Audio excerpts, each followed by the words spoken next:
Picture yourself standing in the shadowed corridors of the British Museum at midnight.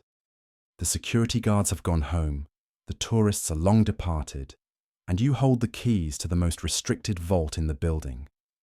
Behind these locked doors lie artifacts so scandalous that Victorian scholars literally sealed them away from public view over a century ago. Tonight, we're opening those vaults. Tonight, we're revealing the bedroom secrets of ancient Egypt that historians tried desperately to erase from history. You think you know ancient Egypt? The golden death masks, the towering pyramids, the mysterious hieroglyphs carved into temple walls. But what if I told you that everything you learned in school was carefully sanitized propaganda, designed to hide the most shocking truth about one of history's greatest civilizations? What if the real story of ancient Egypt involves practices so extreme that when archaeologists first discovered the evidence, they chose to destroy it rather than let the world know what they had found? The pharaohs weren't just kings wearing fancy headdresses. They were living gods whose most intimate moments were believed to control the flooding of the Nile River itself. When Tutankhamun's tomb was opened in 1922, Howard Carter's team made discoveries that would haunt Egyptology for the next 100 years. But you've never heard about those discoveries because they were immediately classified and hidden from public view. Ancient Egypt operated on a principle that would shock modern minds completely. Every private moment between two people was potentially a religious ceremony. Every touch was a prayer to the gods. Every passionate encounter was believed to influence whether crops would grow or fail, whether the kingdom would prosper or collapse into chaos. This wasn't just personal pleasure we're talking about. This was cosmic responsibility that created pressure so intense it drove an entire civilization to extremes that would traumatize contemporary audiences. The evidence for what I'm about to reveal comes from temple inscriptions that tour guides deliberately skip, from papyrus scrolls describing practices too explicit for museum displays, and from archaeological discoveries that Victorian scholars were so scandalized by they either burned the evidence or locked it away in private collections where it remains hidden to this day. When 19th century explorers first ventured into Egyptian tombs, they expected to find treasures and religious art. What they actually discovered was so disturbing that it fundamentally changed how they approached archaeology. These weren't just burial chambers filled with golden artifacts. These were detailed records of a society that had turned human intimacy into a weapon of political control and religious manipulation. The systematic concealment began immediately. Giovanni Belzoni, one of the first major Egyptian explorers, discovered wall paintings in 1817 that were so explicitly sexual, he ordered them covered with plaster rather than documented. His published accounts described beautiful religious scenes, while completely omitting the graphic content that filled entire chambers. This pattern of deliberate suppression continued for over a century and continues even today, but the cover-up goes deeper than simple Victorian prudishness. What these early archaeologists discovered suggested that ancient Egyptian society had developed practices involving children that were not just tolerated, but religiously mandated. Elite families would dedicate their youngest children to temple service, where they underwent training that modern psychologists would recognize as systematic abuse designed to condition them for purposes that violate every contemporary understanding of childhood protection. The economic dimension reveals the true horror of what was happening. Archaeological evidence shows mortality rates among temple children that suggest procedures lasting up to 6 hours, with survival rates that would be considered genocidal by modern standards. Wealthy patrons paid premium prices for access to these children, funding an industry of abuse that operated for thousands of years under the protection of religious doctrine. The pharaohs themselves faced enormous pressure to prove their divine potency through increasingly extreme displays. Their intimate performance was believed to directly control the fertility of Egyptian civilization itself. When the Nile failed to flood or crops failed to grow, the sexual practices became increasingly desperate and violent as rulers tried to appease gods who seemed to be withdrawing their favor. Medical examination of royal mummies using modern techniques has revealed modifications to the bodies of pharaohs and nobles that suggest surgical procedures performed both before and after death. Some mummies show evidence of complete castration performed with surgical precision. Others reveal enhancement procedures involving the insertion of foreign materials. The most shocking discovery came from an unnamed prince whose mummy showed evidence that genital modification had been performed while he was still alive. These weren't punishments or accidents. Ancient Egyptian texts describe these procedures as making the dead more perfect for the afterlife, preparing bodies for eternal service to the gods, and ensuring proper spiritual function in the next world. The implications are staggering because they suggest that the modifications found on mummies might reflect practices that were also performed on the living. The religious festivals of ancient Egypt transformed the entire civilization into something that would be unrecognizable to modern eyes. The Feast of Drunkenness represented the absolute pinnacle of Egyptian religious extremism, an annual celebration that lasted for 7 days and nights, during which normal social rules completely disappeared. Participants believed that in their intoxicated state, they became vessels for the gods themselves, free to act on any impulse without moral or legal consequence. Temple authorities would spend months preparing massive quantities of beer mixed with psychoactive substances derived from lotus flowers and other plants. The resulting mixture didn't just intoxicate participants. It created hallucinations and lowered inhibitions so dramatically that people reported experiencing divine visions and feeling possessed by supernatural forces. When the festival began, masters engaged in public acts with their slaves. Married women abandoned their families to join roving bands of celebrants, and children were exposed to explicit activities that often made them participants rather than mere witnesses. The violence during these festivals was as extreme as the sexual chaos. Participants would attack each other in frenzied states, inflicting wounds that were considered marks of divine favor. Some celebrants died from internal injuries caused by violent encounters. Others were trampled by crowds of intoxicated revelers moving through narrow city streets. The religious justification made everything even more disturbing because priests taught that any act performed during the festival was by definition holy since participants were possessed by divine spirits. Foreign visitors left accounts revealing international horror at these celebrations. Mesopotamian diplomats described the festivals as proof that Egyptians were barbarians disguised as a sophisticated civilization. Some kingdoms refused to send ambassadors to Egypt during festival periods, fearing for their representatives' safety and moral contamination. The aftermath of these festivals was as traumatic as the events themselves. Participants often had no memory of what they had done while intoxicated, leading to psychological trauma when they discovered evidence of their actions. Families were destroyed when members learned what their relatives had done during the celebrations. Children born 9 months after festivals faced stigma as offspring of divine possession rather than normal conception. But perhaps the most shocking aspect of this entire system was how it was justified through religious doctrine that presented abuse as blessing and violation as divine communion. Priests taught that intimate service to the gods was the highest form of worship, that children chosen for such service were blessed rather than victimized, and that families should feel honored when their children were selected for temple duties, even when they understood the true nature of what would happen. The economic impact of these practices was staggering in ways that reveal how central they were to Egyptian society.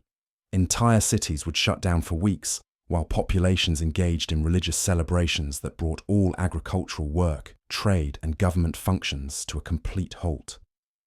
The cost in lost productivity was enormous, but pharaohs considered it a necessary expense to maintain cosmic balance and prevent divine punishment. Archaeological excavations of temple sites have revealed specialized chambers designed for group activities, with architectural features that suggest they were used for practices that would be considered criminal by contemporary standards.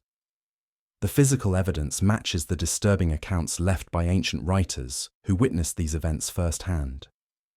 The systematic collapse of Egyptian intimate culture began during the Ptolemaic period when Greek rulers attempted to impose Mediterranean values on Egyptian religious practices. The clash between Greek rationalism and Egyptian mysticism created a cultural crisis that ultimately destroyed both systems while creating new forms of abuse that were even more systematic and hidden from oversight. What we're about to explore next will make everything you've just heard seem tame by comparison. The evidence that Victorian archaeologists tried so desperately to hide reveals practices that involved not just individual abuse, but the systematic transformation of entire populations into instruments of political and religious control through methods that would shock even the most hardened modern observer. The most hardened modern observer. The Ptolemaic rulers, who took control of Egypt after Alexander's conquest, found themselves trapped in an impossible situation.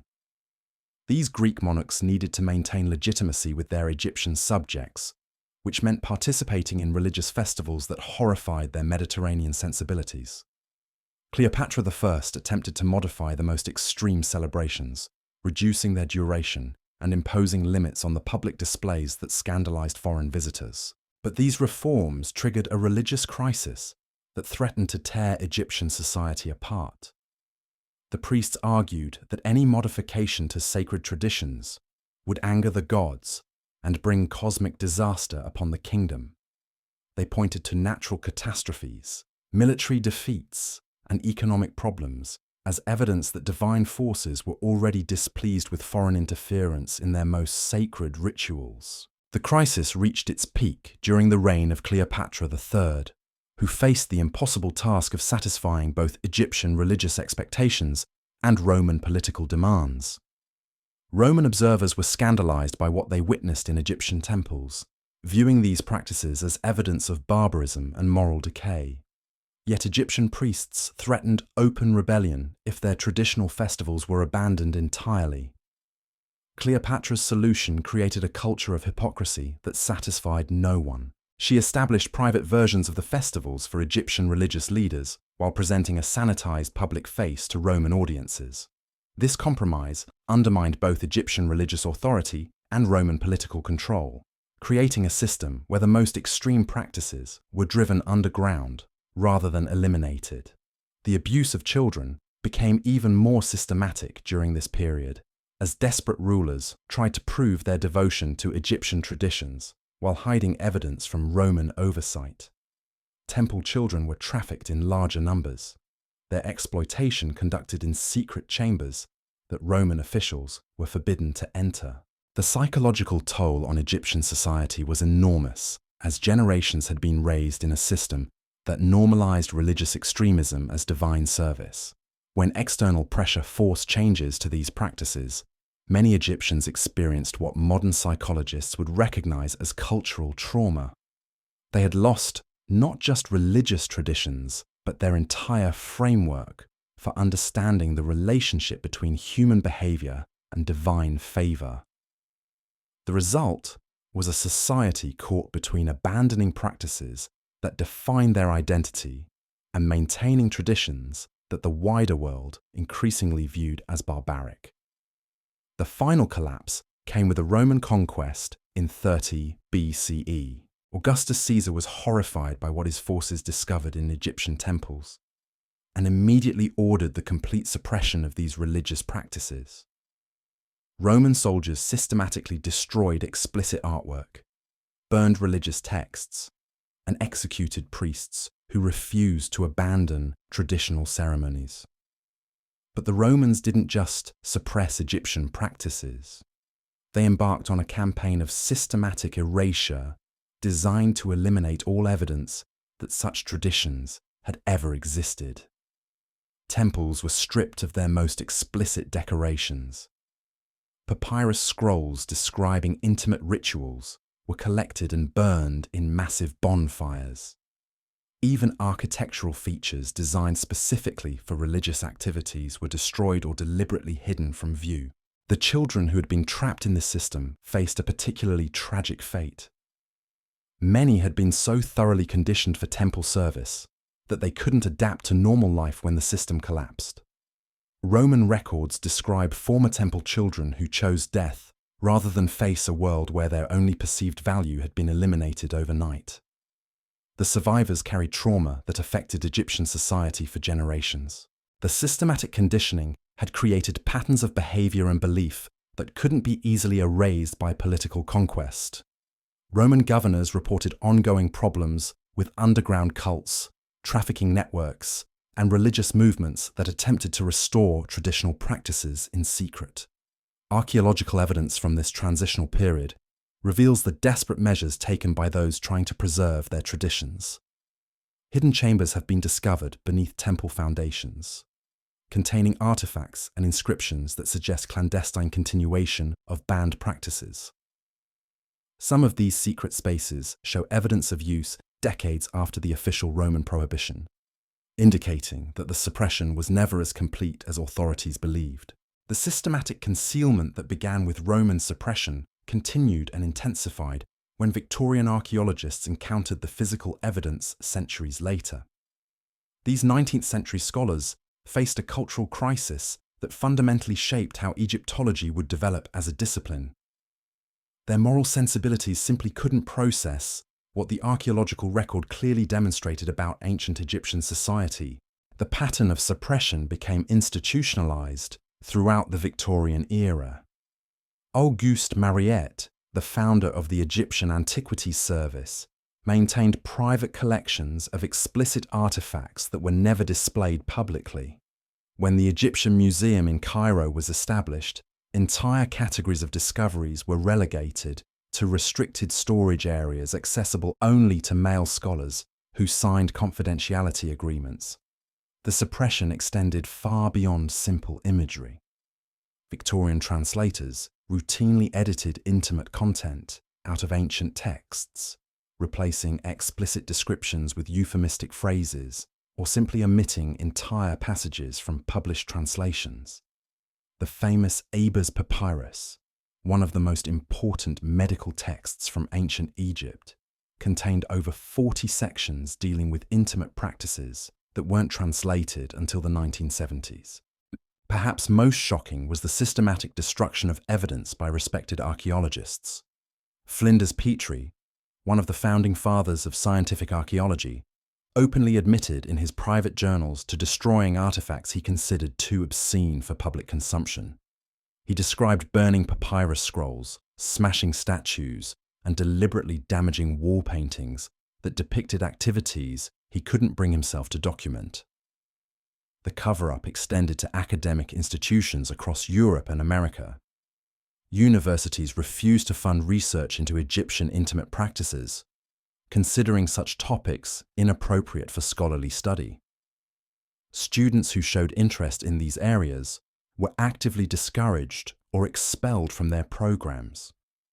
Academic journals rejected papers discussing these practices, even when they were based on solid archaeological evidence. Museums developed elaborate systems for hiding artifacts that challenged Victorian moral standards.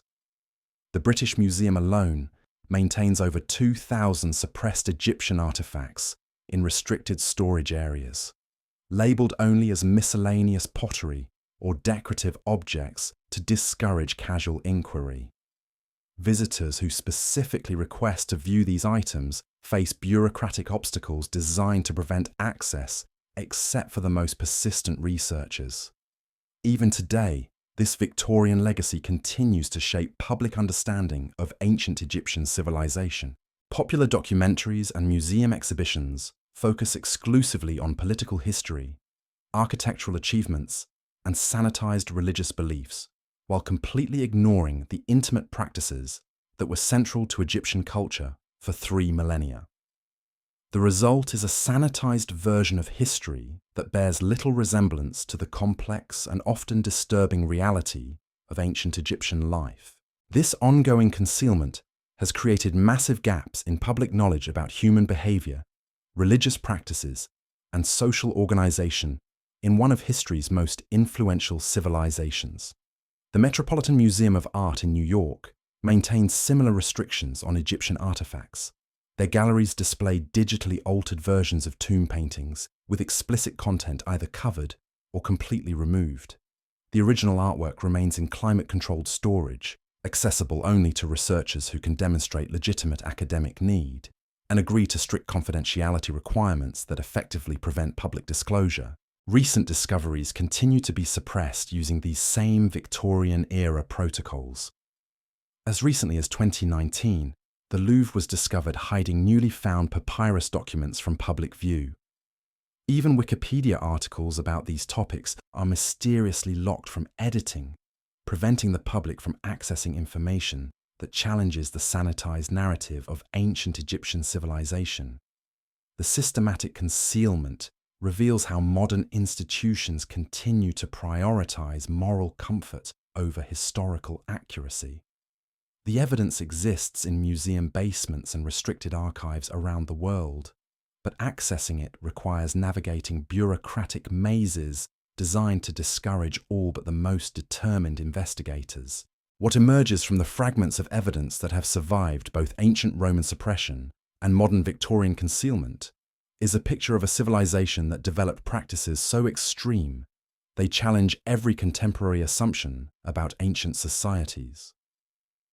The scale and systematic nature of what occurred in ancient Egypt represents something unprecedented in the historical record.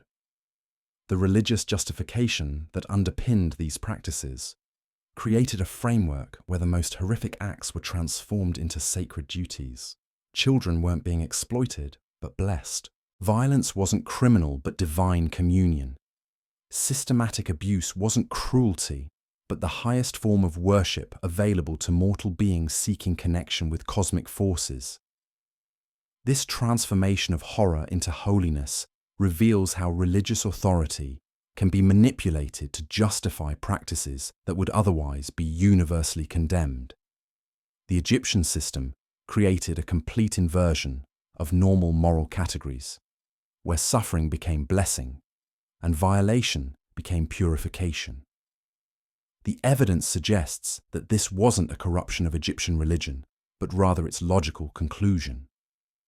When human intimacy becomes a tool of cosmic control, when personal relationships are transformed into weapons of political domination, the result is inevitably a society that treats human beings as instruments rather than individuals with inherent dignity and rights. But what we've explored so far represents only the surface of what Victorian archaeologists discovered and desperately tried to hide. The most shocking revelations involve practices that went beyond individual exploitation to encompass the systematic transformation of entire populations into instruments of religious and political control through methods that would challenge even the most hardened observer's capacity for understanding human cruelty. ULT, the transformation of entire populations into instruments of divine control, required infrastructure that archaeologists are still uncovering today. Hidden beneath the tourist attractions that millions visit annually lie chambers specifically designed for practices that would horrify modern observers. These weren't accidental discoveries or isolated incidents. They represent systematic planning on a scale that suggests state sponsorship of activities that challenge every assumption about ancient civilizations. Recent ground-penetrating radar surveys have revealed networks of underground passages connecting major temples across Egypt. These tunnels contain specialized chambers with architectural features that serve no obvious religious or practical purpose, according to traditional Egyptology. The rooms are equipped with drainage systems, restraint mechanisms built into the walls, and ventilation shafts that suggest prolonged use for activities requiring careful environmental control. Carbon dating of organic materials found in these chambers indicates continuous use spanning multiple dynasties. The evidence suggests that what began as isolated practices gradually evolved into a comprehensive system that touched every level of Egyptian society. From the pharaoh's palace to the humblest farming village, networks existed to identify, transport, and utilize individuals according to criteria that remain partially understood even today. The logistics required to maintain such a system across 3,000 years of Egyptian history, reveal organizational capabilities that rival modern institutions. Detailed records kept on papyrus and carved into temple walls document transportation routes, facility maintenance schedules, and personnel assignments with bureaucratic precision that would impress contemporary administrators. These administrative documents, hidden in museum archives around the world, describe a parallel economy operating alongside traditional Egyptian commerce. Specialized traders moved human cargo along established routes. Professional trainers developed techniques for conditioning individuals according to specific requirements. Medical practitioners created procedures for maintaining the health and appearance of those selected for particular purposes. The scale becomes apparent when examining population records from major Egyptian cities. Demographic analysis reveals patterns that don't match normal ancient mortality rates. Certain age groups show unexplained population declines that coincide with religious festival periods. These statistical anomalies suggest systematic removal of individuals from normal society on a scale that would constitute demographic engineering by modern standards. Archaeological evidence from settlement sites reveals the infrastructure needed to support such operations. Specialized buildings with distinctive architectural features appear throughout Egypt during periods of particular religious intensity. These structures contain holding areas, preparation rooms, and disposal facilities that suggest industrial-scale processing of human beings for purposes that remain deliberately obscured in official records. The international dimension reveals how these practices influenced Egypt's relationships with neighboring civilizations. Diplomatic correspondence preserved in various archives describes trade agreements that included human cargo alongside traditional goods like gold and grain. Egypt's wealth and power partially derived from its ability to provide neighboring kingdoms with individuals trained according to their specific requirements. Foreign rulers who visited Egypt left accounts describing ceremonies that shocked even ancient sensibilities accustomed to practices modern observers would consider extreme. Babylonian and Assyrian texts describe Egyptian festivals as demonstrations of power that went far beyond typical displays of military might or economic prosperity. These accounts suggest that Egypt's reputation for extreme practices served as a form of psychological warfare that discouraged potential enemies. The medical papyri reveal techniques for maintaining individuals in states of compliance that combine psychological manipulation with pharmacological intervention. Ancient Egyptian physicians developed sophisticated understanding of how to alter human behavior through combinations of substances derived from native plants. These medical texts describe procedures for ensuring cooperation that modern pharmacologists would recognize as early forms of chemical conditioning. Physical examination of mummies from various periods reveals evidence of surgical interventions that served no apparent medical purpose. These procedures left distinctive marks that suggest systematic modification of individuals according to predetermined specifications. The precision of these interventions indicates specialized medical knowledge that was carefully guarded and passed down through generations of practitioners. The religious texts that justify these practices create elaborate theological frameworks that transform exploitation into divine service. These documents describe cosmic hierarchies, where certain individuals are destined from birth to serve higher purposes through sacrifice of their personal autonomy. The theological sophistication of these justifications reveals how intellectual resources were devoted to creating religious cover for systematic abuse. Temple inscriptions describe elaborate ceremonies for selecting individuals who would serve these higher purposes. The selection criteria combined physical characteristics with astrological calculations and family lineage in ways that created the appearance of divine choice rather than human decision-making. These religious procedures provided legitimacy for practices that would otherwise be recognized as arbitrary cruelty. The economic records reveal how these practices became embedded in Egypt's financial system, Temple accounts describe revenue streams generated by activities that required specialized facilities and trained personnel. The profits from these operations funded major construction projects, military campaigns, and diplomatic initiatives that shaped Egyptian history for millennia. International trade documents describe Egypt's export of trained individuals to kingdoms throughout the ancient world. These commercial relationships provided Egypt with strategic advantages that went beyond simple economic benefit. The recipients of these exports became dependent on Egyptian expertise, creating networks of influence that extended far beyond Egypt's geographical boundaries. The collapse of this system during the Roman period created social upheaval that extended far beyond simple religious reformation. Entire communities that had organized their economic and social structures around these practices faced complete disruption when Roman authorities banned the activities that had sustained them for generations. Roman administrative records describe the challenges of governing a population that had been conditioned for 3 millennia to accept practices that Roman law considered criminal. The psychological adaptation required to transform Egyptian society into something compatible with Roman values created trauma that affected multiple generations and contributed to ongoing instability throughout the Roman period. The systematic destruction of evidence that began with Roman suppression continued through Islamic conquest, Crusader occupation, Ottoman rule, and European colonization.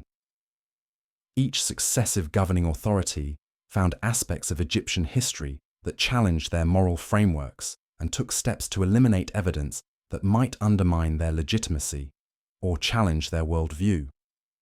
The Victorian archaeologists who rediscovered this evidence faced the same dilemma that had confronted previous rulers. The archaeological record clearly documented practices that challenged fundamental assumptions about human civilization, progress, and moral development. Their solution was the same as their predecessors: systematic concealment and destruction of evidence that didn't conform to acceptable narratives. Modern museum policies continue this tradition of selective disclosure. Artifacts that might challenge public understanding of ancient Egypt remain locked away while sanitized versions of Egyptian history are presented to millions of visitors annually. The gap between archaeological evidence and public knowledge has grown wider rather than narrower as institutional pressures to maintain acceptable narratives have intensified. The digital age has created new opportunities for concealment, as online resources can be edited, restricted, or removed without public awareness. Academic databases that might provide access to suppressed research are controlled by institutions with strong incentives to maintain traditional interpretations of ancient history. The democratization of information that the Internet promised has been undermined by centralized control over access to controversial historical evidence. Recent attempts by independent researchers to access suppressed materials have revealed the extent to which modern institutions continue Victorian-era policies of concealment. Freedom of information requests are denied on grounds of protecting cultural sensitivities. Academic researchers who pursue these topics find their funding withdrawn and their career prospects damaged. The same mechanisms that concealed this evidence in the 19th century continue to operate with remarkable effectiveness in the 21st century. The implications extend far beyond simple historical curiosity. Understanding how ancient civilizations developed and maintained systems of systematic exploitation provides crucial insights into how such practices emerge, evolve, and eventually collapse. The Egyptian example reveals patterns that appear throughout human history whenever religious authority combines with political power to create frameworks that justify treating human beings as instruments rather than individuals. The evidence suggests that what occurred in ancient Egypt wasn't an aberration, but rather an extreme example of tendencies that exist within all complex societies. The combination of religious justification, economic incentive, and political protection can transform any civilization into something that future generations will struggle to comprehend or acknowledge. But the story doesn't end with Roman conquest or Victorian concealment. Archaeological discoveries continue to reveal new aspects of this system that challenge even the most sophisticated understanding of ancient Egyptian society. The evidence emerging from recent excavations suggests that what we've explored so far represents only a fraction of what actually occurred during Egypt's 3,000-year dominance of the ancient world. What comes next will challenge everything you think you know about how human societies develop, function, and ultimately transform themselves into something unrecognizable to future observers. The practices we've examined were not the most extreme examples of what ancient Egypt developed. They were merely the foundation for something far more systematic and comprehensive than any modern observer has been willing to acknowledge. The most disturbing revelations about ancient Egyptian society emerged not from what archaeologists found, but from what they discovered was missing. When researchers began conducting comprehensive surveys of major temple complexes in the early 20th century, they encountered evidence gaps so systematic they could only have been created through deliberate destruction spanning multiple historical periods. Temple wall inscriptions that should have contained complete religious narratives showed clear signs of selective removal. Specific sections had been chiseled out with surgical precision, while surrounding text remained perfectly intact. The missing portions corresponded exactly to passages that earlier fragments had suggested dealt with the most extreme aspects of religious practice. Someone had systematically edited Egyptian history at the source. The pattern extended to papyrus collections, where documents showed evidence of selective burning. Chemical analysis revealed that certain types of ink had been targeted for destruction, while other portions of the same documents remained preserved. This wasn't random deterioration or accidental damage. Someone had deliberately eliminated specific categories of information while carefully preserving everything else. Archaeological surveys of temple complexes revealed architectural modifications that served no apparent structural purpose. Rooms that ancient blueprints indicated should exist had been sealed with precision stonework that matched the surrounding construction so perfectly it took ground-penetrating radar to detect them. When these chambers were finally opened, they contained evidence that explained why previous generations had been so desperate to hide them. The sealed chambers contained artifacts that revealed the true scale of what had been happening throughout Egyptian history: mass production facilities for items that served no obvious religious or practical purpose, industrial-scale preparation areas with drainage systems designed to handle volumes of organic material that suggested systematic processing of biological resources, storage areas containing implements whose design purpose becomes clear only when viewed in context of the disturbing evidence found elsewhere. Carbon dating and chemical analysis of residues found in these sealed chambers revealed continuous use spanning the entire 3,000-year period of Egyptian civilization. This wasn't a practice that emerged and disappeared during specific dynasties. It was a consistent feature of Egyptian society that operated parallel to the public religious and political systems that historians typically study. The industrial infrastructure required to maintain these operations across such an extended time period reveals organizational capabilities that challenge assumptions about ancient civilizations. Specialized supply chains brought raw materials from across the Egyptian empire. Professional guilds developed expertise in techniques that required generations to perfect. Administrative systems tracked resources and personnel with bureaucratic precision that rivals modern institutions. Recent analysis of Egyptian trade records using advanced computational methods has revealed economic patterns that don't match traditional understanding of ancient commerce. Certain categories of exports generated revenue streams that exceeded income from gold, grain, and other traditional Egyptian products. These mysterious trade goods were transported along routes that avoided major commercial centers, suggesting deliberate concealment from normal economic oversight. International correspondence discovered in various archives describes Egyptian capabilities that neighboring civilizations both feared and desired. Diplomatic texts refer to Egyptian specialists whose skills were so valuable that kingdoms would alter their foreign policy to maintain access to Egyptian expertise. The nature of these skills remains deliberately obscured in official communications, but private letters between rulers reveal the true character of what Egypt was providing. The psychological warfare dimension becomes apparent when examining how Egypt's reputation affected international relations throughout the ancient period. Military campaigns against Egypt often collapsed before reaching Egyptian territory, as opposing forces learned details about Egyptian practices that demoralized soldiers and commanders alike. Egypt's defensive strategy relied as much on psychological intimidation as military force. Foreign observers who visited Egypt during religious festivals left accounts that reveal the systematic nature of what they witnessed. These weren't isolated ceremonies confined to specific temples or limited to particular social classes. Entire cities participated in activities that transformed Egyptian civilization into something that shocked even ancient sensibilities, accustomed to practices modern observers would consider extreme. The medical knowledge required to maintain such systems reveals sophisticated understanding of human physiology and psychology that wouldn't be matched in other civilizations for centuries. Egyptian physicians developed techniques for altering human behavior, maintaining compliance, and ensuring optimal performance under conditions that would normally result in rapid deterioration or death.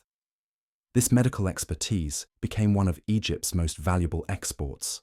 Archaeological evidence from Egyptian medical schools reveals curriculum that combined traditional healing with specialized techniques that served the requirements of Egypt's unique religious and political systems. Student exercises preserved on practice tablets describe procedures for modifying human beings according to predetermined specifications. The precision of these instructions indicates systematic training programs that produce specialists whose expertise was carefully guarded. The religious framework that justified these practices created theological systems so sophisticated they influenced spiritual traditions throughout the ancient world. Egyptian concepts of divine hierarchy, cosmic balance, and human purpose were adopted by neighboring civilizations that adapted Egyptian religious innovations to their own cultural contexts while carefully avoiding the more extreme practical applications. Temple libraries contained extensive collections of texts that provided religious justification for practices that would otherwise be universally condemned. These theological works created elaborate philosophical frameworks that transformed exploitation into sacred duty, suffering into spiritual purification, and systematic abuse into the highest form of divine worship available to mortal beings. The educational systems that supported this religious framework produced generations of priests, administrators, and specialists who genuinely believed they were serving cosmic purposes that transcended normal human moral considerations. The psychological conditioning required to maintain such belief systems reveals sophisticated understanding of how to shape human consciousness through combinations of religious indoctrination, social pressure, and systematic reward structures. International students traveled to Egypt specifically to study these religious and practical techniques. Educational exchange programs brought future leaders from across the ancient world to Egyptian institutions where they learned methods that they would later implement in their own kingdoms. This intellectual export created networks of influence that extended Egyptian power far beyond geographical boundaries. The artistic traditions that developed to support and celebrate these practices produced works that challenged every assumption about ancient aesthetic values. Sculptures, paintings, and decorative arts depicted scenes that combined religious symbolism with explicit documentation of activities that modern museums refuse to display publicly. These artistic works served both ceremonial and instructional purposes within Egyptian religious education. The craftsmanship required to produce these artistic works reveals specialized artistic guilds that developed techniques for creating images that served multiple functions simultaneously.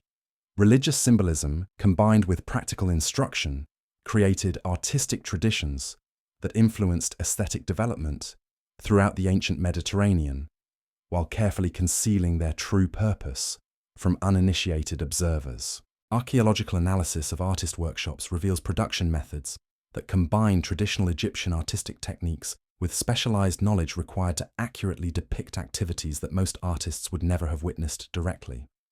This suggests systematic training programs that provided artists with detailed understanding of practices they were expected to document through their work. The preservation methods used for these artistic works reveals concern for maintaining accurate records across extended time periods. Specialized techniques were developed to ensure that images would remain legible for future generations while remaining concealed from casual observation. Secret chambers contained artistic archives that documented centuries of activities with documentary precision that rivals modern record-keeping. Chemical analysis of pigments and materials used in these hidden artistic works reveals trade networks that brought specialized resources from across the known world. Certain colors could only be produced using materials available from specific geographical locations, suggesting international cooperation in maintaining the systems these artworks documented. The expense involved in creating and preserving these records indicates the importance Egyptian society placed on maintaining accurate documentation. The musical traditions that accompanied these practices produced compositions that combined traditional Egyptian musical forms with specialized techniques designed to influence human consciousness in ways that supported the activities they accompanied. Musical instruments were modified to produce sounds that modern acoustic analysis reveals were designed to create specific psychological effects on listeners. Professional musicians underwent training programs that combined traditional musical education with specialized knowledge of how sound could be used to influence human behavior and consciousness.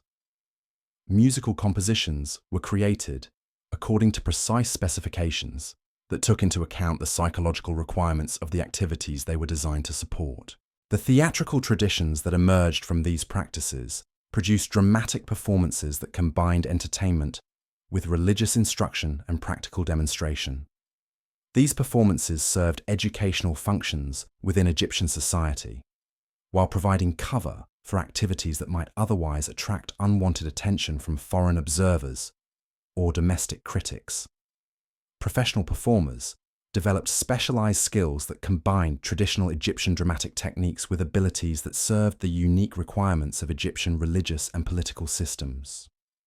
Training programs for these performers included instruction in psychology, medicine, and religious doctrine alongside traditional theatrical skills. The economic systems that supported all of these cultural developments reveal the true scope of resources devoted to maintaining practices that operated parallel to traditional Egyptian society. Specialized taxation systems generated revenue streams that funded activities that never appeared in official government budgets. Private banking networks managed financial resources according to requirements that remained hidden from normal economic oversight. Professional guilds developed governance structures that operated independently of traditional Egyptian political and religious hierarchies, while remaining integrated with official systems in ways that provided mutual support and protection. These parallel governance structures reveal organizational sophistication that challenges assumptions about ancient political development. The legal frameworks that regulated these practices created parallel justice systems that operated according to principles that differed fundamentally from traditional Egyptian law while remaining integrated with official legal institutions. Specialized courts handled cases according to criteria that never appeared in public legal codes but were rigorously enforced within the communities they governed. Professional legal specialists developed expertise in managing the complex relationships between official Egyptian law and the specialized requirements of communities that operated according to different principles. Legal education programs produced specialists who understood how to navigate between different legal frameworks while maintaining the secrecy required to protect practices that might not be understood by outsiders. The diplomatic implications of these practices influenced Egyptian foreign policy throughout the ancient period, as neighboring civilizations developed complex relationships with Egypt that combined attraction to Egyptian capabilities with revulsion at Egyptian methods. International negotiations required specialist diplomats who understood how to manage relationships with foreign powers that both desired and feared Egyptian expertise. Professional diplomatic corps developed specialized training that combined traditional diplomatic skills with understanding of how to represent Egyptian interests while managing international reactions to Egyptian practices that might not be understood or accepted by foreign audiences. Diplomatic archives reveal sophisticated strategies for maintaining international relationships while protecting domestic practices from foreign interference. The evidence suggests that what we've explored represents only the visible portion of systems that extended far deeper into Egyptian society than any modern observer has been willing to acknowledge. The practices that shocked Roman conquerors and traumatized Victorian archaeologists were merely the surface manifestations of organizational structures that touched every aspect of Egyptian civilization for over 3 millennia. 3 millennia. The military applications of these systematic practices created warfare capabilities that gave Egypt strategic advantages no other ancient civilization could match. When Egyptian armies marched against neighboring kingdoms, they carried more than conventional weapons and siege equipment. They brought psychological warfare specialists, trained in techniques that could demoralize entire populations before traditional combat even began. Foreign military commanders who faced Egyptian forces described encounters that went beyond normal battlefield experience. Egyptian psychological operations targeted not just enemy soldiers, but the civilian populations that supported them. Captured enemy personnel were subjected to conditioning techniques that transformed them into instruments of Egyptian influence within their home territories when they were eventually released or exchanged. The intelligence networks that supported these operations extended throughout the ancient world through individuals who had been exposed to Egyptian conditioning techniques and subsequently returned to positions of influence within their own societies. These networks provided Egypt with information-gathering capabilities that exceeded what traditional diplomatic or commercial relationships could achieve. Professional intelligence specialists developed methods for identifying individuals within foreign populations who might be susceptible to Egyptian influence based on psychological profiles that combined personality assessment with analysis of social positioning and personal vulnerabilities. Recruitment techniques combined traditional bribery and coercion with more sophisticated methods of psychological manipulation. Training programs for intelligence operatives included instruction in how to establish and maintain long-term relationships with foreign assets, while gradually increasing their dependence on Egyptian support. These relationships often spanned decades and involved multiple generations of the same families, creating networks of influence that became hereditary obligations passed from parents to children. The agricultural systems that supported Egyptian civilization required labor management techniques that went far beyond traditional slavery or voluntary employment. Specialized administrators developed methods for organizing human resources according to principles that maximize productivity while maintaining the compliance necessary for agricultural operations that fed millions of people across the Nile Valley. Seasonal labor requirements coincided with religious festivals in ways that provided workers for agricultural projects during critical planting and harvest periods. The integration of religious obligations with economic necessities created systems where participation in extreme religious practices became connected to access to employment and basic survival resources. Professional agricultural administrators developed expertise in managing human resources according to complex calculations that balanced productivity requirements with the physical and psychological conditioning necessary to maintain compliance among workers whose alternatives to cooperation were deliberately limited through systematic control of economic opportunities. The urban planning principles that shaped Egyptian cities reveal systematic design intended to facilitate activities that required specialized infrastructure while maintaining the appearance of normal urban development. Street layouts, building placement, and architectural features served dual purposes that combined conventional urban functions with requirements specific to Egyptian religious and political practices. Specialized construction techniques created buildings that appeared conventional from external observation, while containing hidden features that served purposes that would not be apparent to casual observers.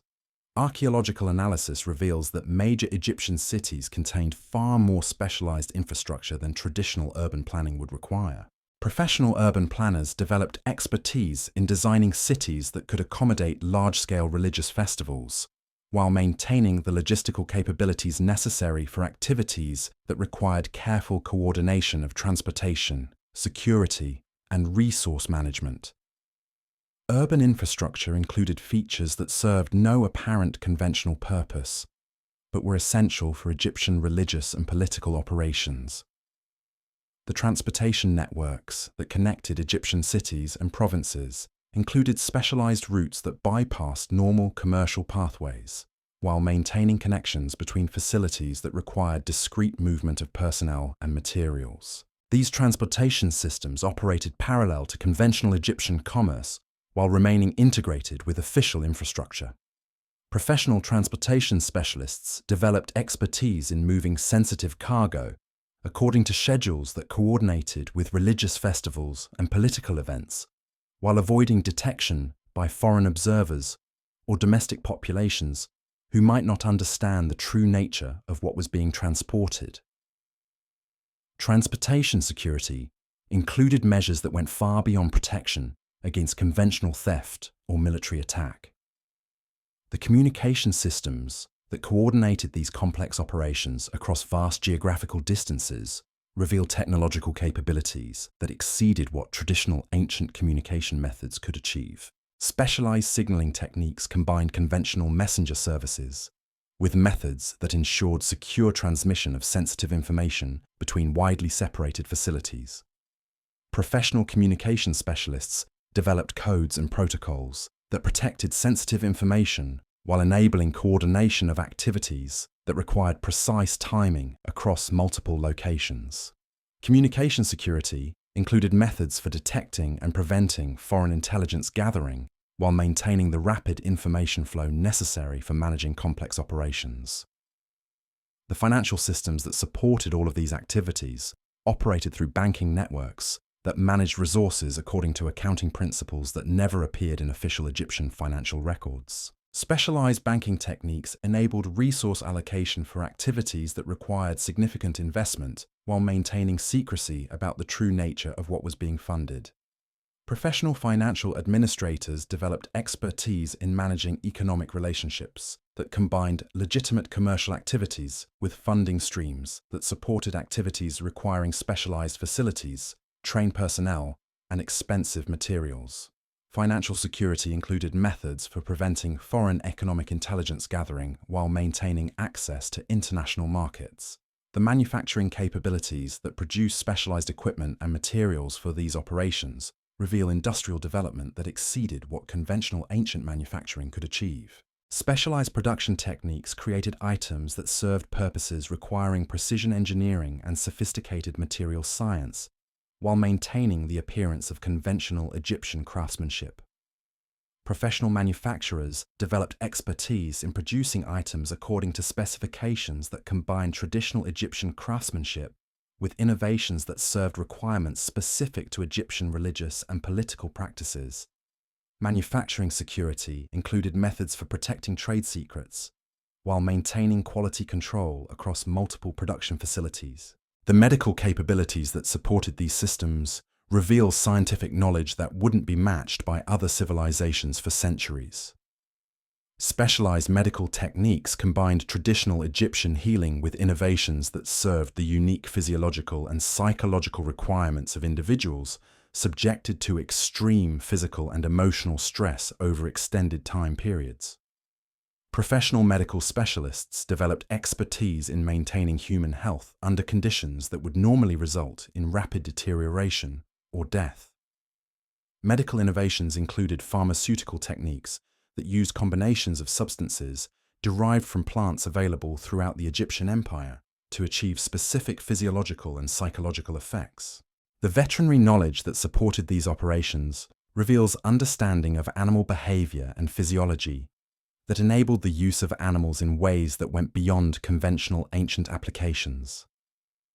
Specialized animal training techniques created capabilities that serve purposes requiring precise behavioral control under extreme conditions, while maintaining animal health and performance over extended periods. Professional animal specialists developed expertise in breeding, training, and maintaining animals according to specifications that served requirements unique to Egyptian religious and political practices.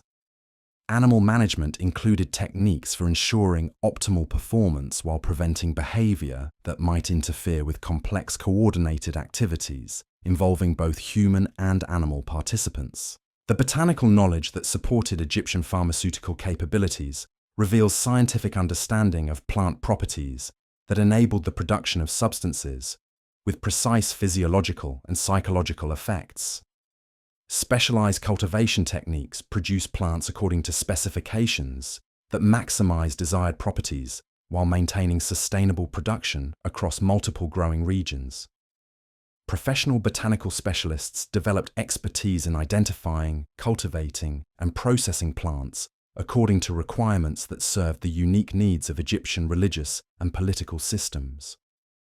Botanical security included methods for protecting valuable plant varieties while maintaining genetic diversity necessary for sustainable long-term production. The astronomical knowledge that coordinated these activities with celestial events reveals scientific capabilities that exceeded what conventional ancient astronomy required. Specialized astronomical calculations enabled precise timing of activities according to celestial cycles while maintaining coordination across vast geographical distances without modern communication technology. Professional astronomical specialists developed expertise in predicting celestial events according to calculations that served the specific timing requirements of Egyptian religious and political practices.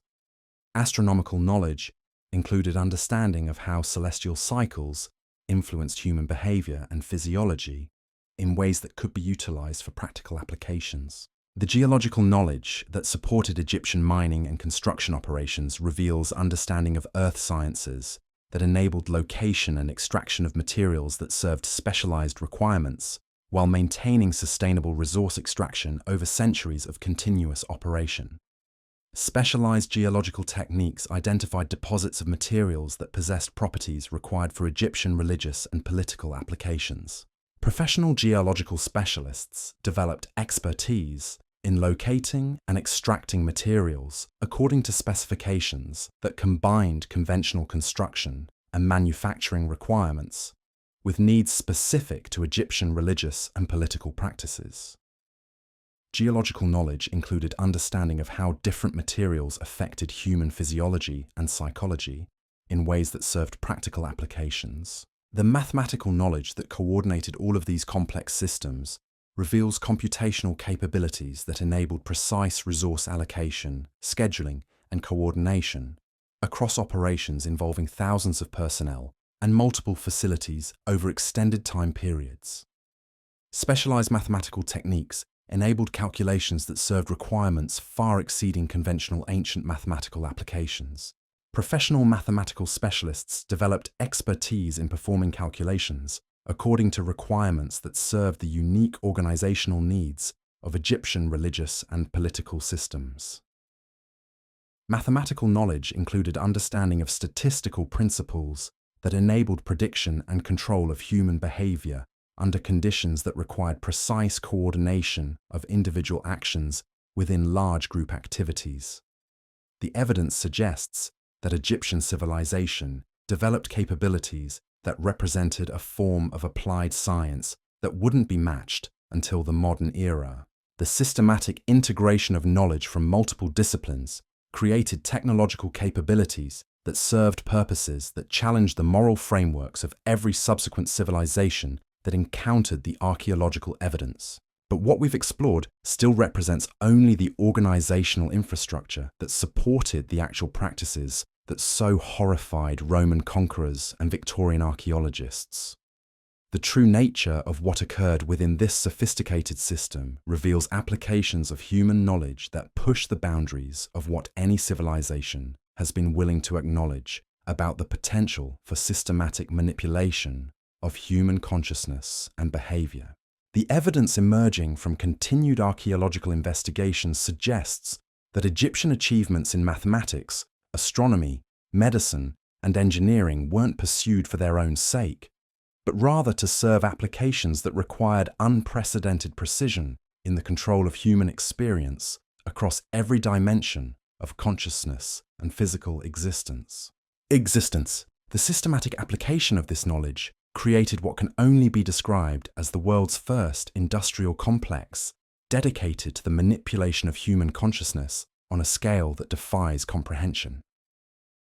Archaeological evidence reveals facilities designed with architectural precision that enabled the coordination of activities involving hundreds of participants simultaneously while maintaining environmental conditions that required sophisticated understanding of atmospheric control, acoustic engineering, and lighting design.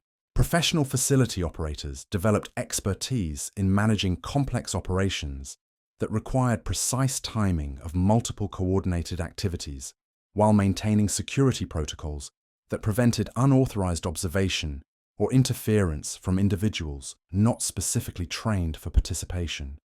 Facility management included techniques for ensuring optimal environmental conditions while preventing disruption of activities that required sustained concentration over extended time periods. The chemical knowledge that supported these operations reveals understanding of substance interactions that enabled the production of compounds with precisely controlled effects on human consciousness, perception, and physical sensation. Specialized chemical techniques created substances that could alter human awareness according to predetermined specifications while maintaining reversible effects that enabled repeated applications without permanent damage. Professional chemical specialists developed expertise in producing substances according to formulations that served requirements ranging from mild consciousness alteration to complete dissociation from normal sensory experience. Chemical production included quality control methods that ensured consistent effects while preventing contamination that might interfere with desired outcomes or create unpredictable reactions. The psychological knowledge that guided these applications reveals understanding of human consciousness that enabled systematic modification of perception, memory, and behavioral response patterns according to predetermined objectives. Specialized psychological techniques created methods for altering human awareness that could be applied individually or collectively while maintaining precise control over the duration and intensity of effects. Professional psychological specialists developed expertise in assessing individual susceptibility to different consciousness alteration techniques while designing applications that maximize desired effects according to specific objectives.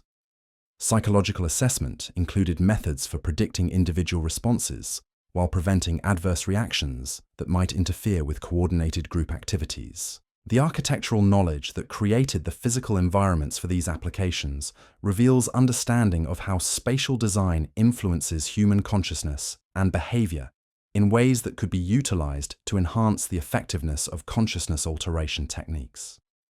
Specialized architectural features created environments that amplified desired psychological effects while preventing sensory input that might interfere with induced altered states. Professional architectural specialists developed expertise in designing spaces according to principles that combined conventional construction requirements with specifications that served the unique needs of consciousness alteration applications.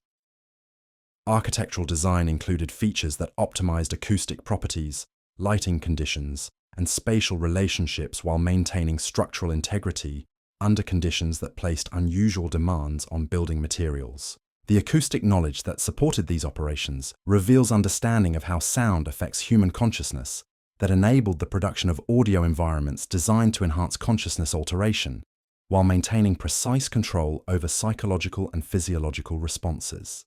Specialized acoustic techniques created sound environments that could induce specific states of awareness while preventing audio interference that might disrupt desired effects. The evidence we've uncovered tonight reveals how one of history's most celebrated civilizations built its glory on foundations that would horrify every subsequent generation. Ancient Egypt wasn't just a land of golden treasures and magnificent monuments. It was a society that systematically transformed human intimacy into cosmic currency, where the most private aspects of human existence became instruments of political and religious control on an industrial scale. The artifacts locked away in museum vaults, the deliberately destroyed papyrus scrolls, the sealed chambers beneath tourist attractions all tell the same disturbing story. For 3,000 years, Egyptian civilization perfected techniques for manipulating human consciousness and behavior that wouldn't be matched until the modern era. What we call their greatest achievements were funded by practices so extreme that every conquering empire tried to erase the evidence rather than acknowledge what they had discovered. But perhaps the most shocking revelation isn't what ancient Egyptians did to each other. It's how modern institutions continue the same pattern of concealment that began with Roman suppression and intensified during the Victorian era. The same mechanisms that hid this evidence in museums across Europe and America continue operating today, ensuring that sanitized versions of history remain more comfortable than archaeological truth. The next time you see Egyptian artifacts in a museum display, remember that you're viewing carefully curated propaganda designed to maintain acceptable narratives about human civilization. The real evidence remains locked in restricted vaults where Victorian moral sensibilities still determine what the public is allowed to know about one of history's most influential civilizations. What other secrets lie hidden in museum basements around the world? What other uncomfortable truths about human history remain classified because they challenge our assumptions about progress and moral development? The Egyptian example suggests that every major civilization may harbor archaeological evidence that institutions would prefer to keep buried rather than confront the implications of what really happened in the past.